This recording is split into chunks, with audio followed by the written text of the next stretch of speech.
I'm gonna go ahead and ask a question if that's all Yeah, I right. was gonna say everybody can We're use the already blabbering anyway. yeah, everybody else can use the raise hand feature. But Rob, you can go ahead with your question. So I was thinking kind of, looking back, you've played obviously South Carolina at Reynolds. At what point do you remember in the time that you've been at State where you thought, okay, this thing is ready for these top type teams, Connecticut, South Carolina, to come to Raleigh? I'm ready. I want to play these games. Heck, I don't know. uh, when I first got here, I was out speaking in the summer on the caravan, and somebody in the back raised their hand. I may have told y'all this the other day and said, what's it going to take to get you to play UConn? And I said, somebody's probably going to have to get me drunk. So I don't know. We I think made a decision to really try to have one of the best schedules in the country and uh, go out and play games that would get you exposure. I mean, again, it's on ABC. I don't know how many women's games are on ABC this year. Unfortunately, it's not a ton, and so it's good to get that kind of exposure. Put your players on that stage, and again, they're going to expose every weakness that you have, and you're going to find out pretty early in the season what we have to get better at. But I don't know, just feeling like we had a team that could compete at that level, and trying to, obviously South Carolina and UConn are definitely two of the top programs in the country. So good place to start, I guess. JC, you can go ahead. So many of the players have departed since the NCAA tournament game, but did you go back just to see kind of pick and roll defense against Page or show players on the current team about what is needed in the pick and roll against Page? Yeah, I mean we our first film session was a combination of our game a year ago and our game 2 years ago. So it's really easy to sit here and say, well, we could do this or do that. But, when you've got Paige Beckers and AZ Fudd, and then you got the person setting the pick is Aaliyah Edwards.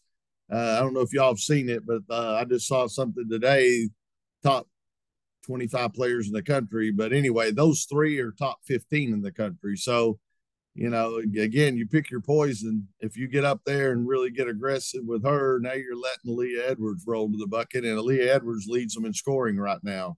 So, again, a lot of weapons. So, but yes, we've definitely looked at it, and we got to be prepared to try to mix it up and do some different things, which, we tried to do that in the NCAA game a couple of years ago. We just didn't do a good enough job of it. But again, she got hot that day, and we could have maybe done a better job of getting the ball out of her hands. But she's a great player.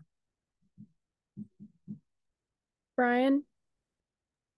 Hey, Coach, you mentioned not a lot of women's games on ABC. For y'all to be for this Sunday to take a part in one of those that are on there, what does that mean in terms of the growth of the game for both the women's game overall and your program?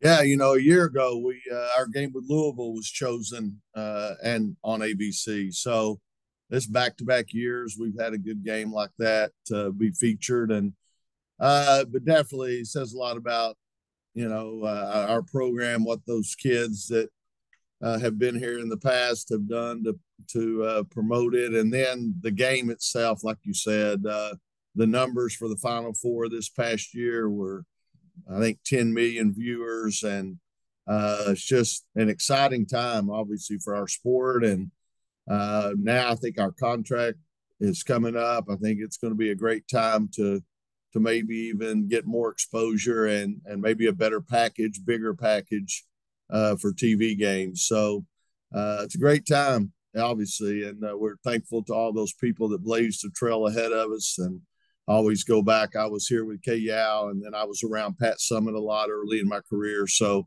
those are the people that, and quite honestly, Gino too. When you look at what he's done in that program, they got it rolling now. As I mentioned, they got 3 of the top 15 players in the country. But when he went there, they weren't. So you got to tip your hat to him and what he's done in building that program. Rob, go ahead. I think Gino has a background at UVA, if I'm not mistaken. That's correct. He was an assistant with Debbie Ryan. Mm-hmm. And that was a really big rivalry for a lot of the younger people may not remember that, but Virginia and State was a really big rivalry. Did y'all ever cross paths? How did that, have you ever interacted in that period? I think when I was an assistant here, he was already at UConn because we actually played Connecticut while I was here. That was during the Rebecca Lobo era and all that. But, he and I, we've crossed paths. Even when I was at Chattanooga, we were in the same region a time or two. And I actually, one year when I was at Chattanooga, during fall break, I'd always go watch someone else practice for a couple of days, give our players off. And I actually went up and watched UConn practice a couple of days, and he was very generous with his time. And we had opportunities to visit before practice, after practice, things like that. And so, go back a good little bit. But I guess when he was with Debbie Ryan might have been while before I came here to State. Peter, go ahead.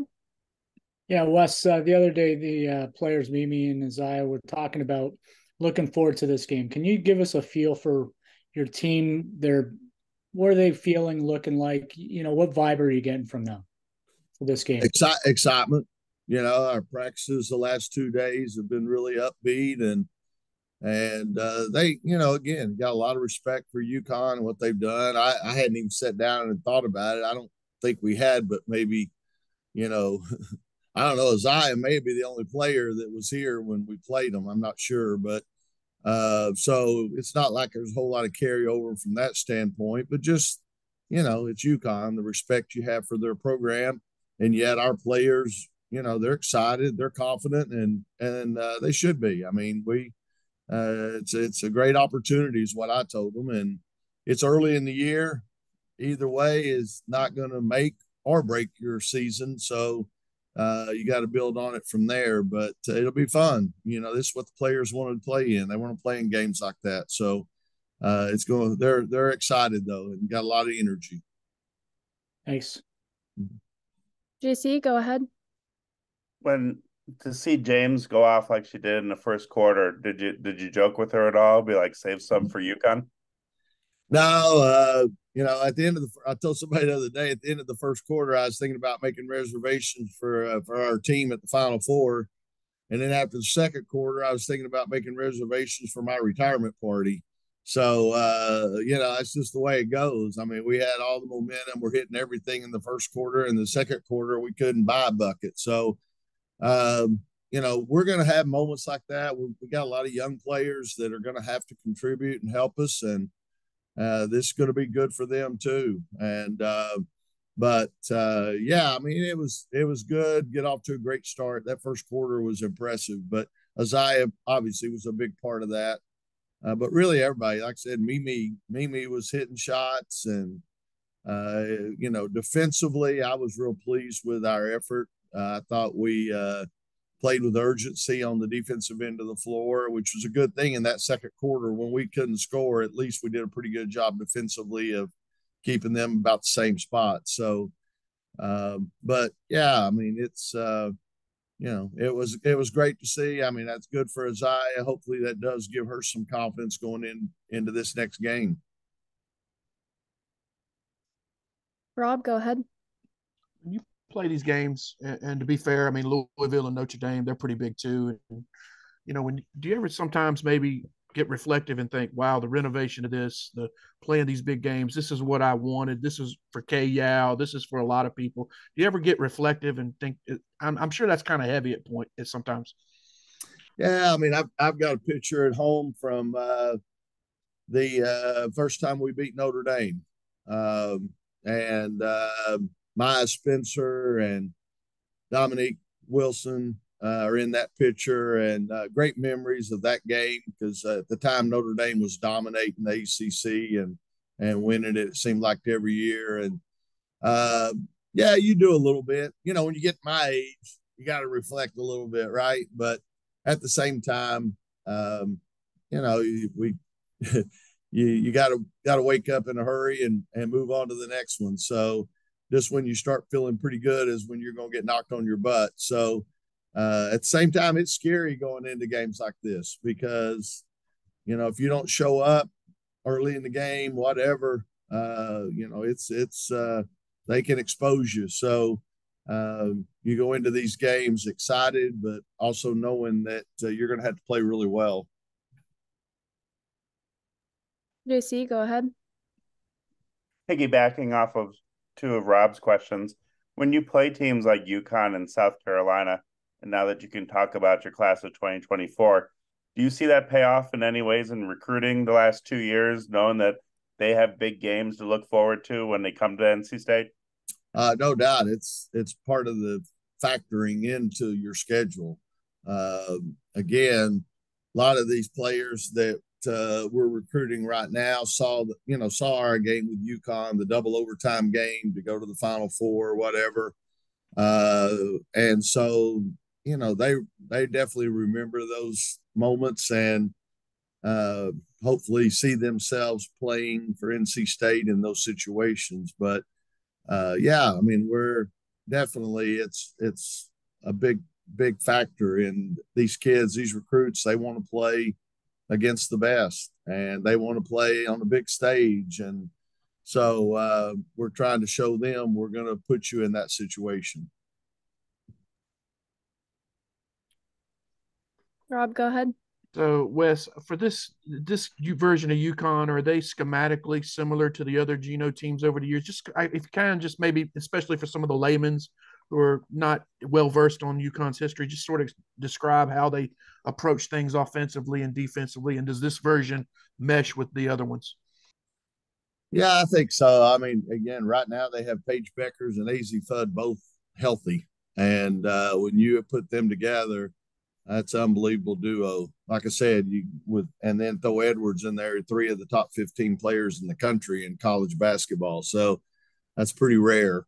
But yeah, offensively, they do a lot, kind of like the Princeton stuff with backdoor cuts and handoffs, and yeah, they're setting good picks, making good reads. It's not so much that they run a ton of sets. They're just well coached and in the game and know how to read a defense and exploit whatever you're doing. So I think offensively that's very similar to what they've done in the past, and I think this group does it really, really well. JC, go ahead again.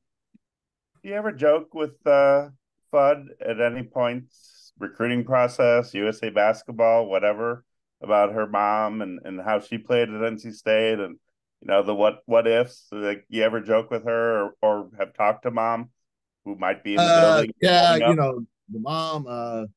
I was pretty involved in her recruitment when she was younger.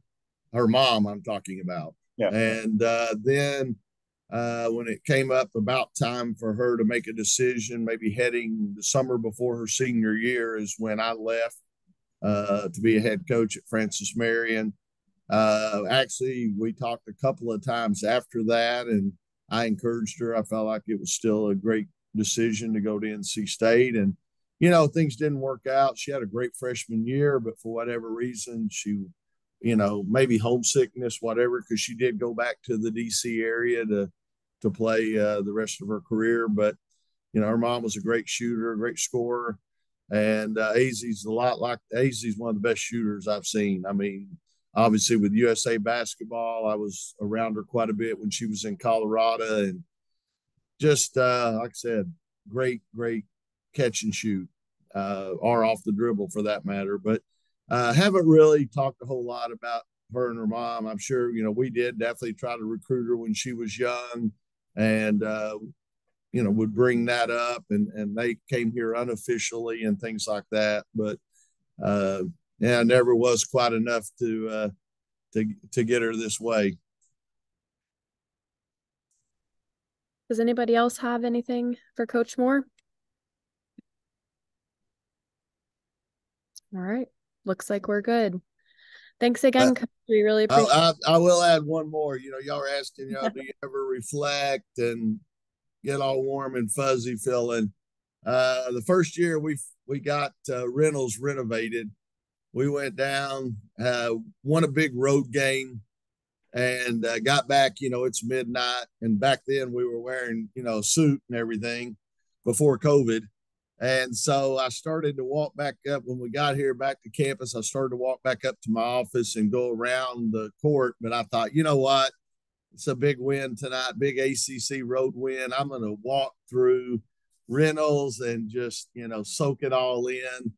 And here I am in my dress shoes. And I think I had a drink in my hand, soft drink, whatever. And, the roof still leaked a little bit here at Reynolds, and it had been raining. And so I got about halfway across the court, hit a slick spot. And I mean, my feet went up higher than my head, and I fell on my butt. And as I laid there on the floor, I thought, that's what happens when you start feeling pretty good about things and think you've arrived. So, we're not going to reflect a whole lot. Better keep your eye on the road and keep moving forward, because there's a whole lot of obstacles out there. Anyway, story Good for the day. reminder for all of us. All right. Thanks, Coach. See y'all. Thank y'all. Thanks, everyone.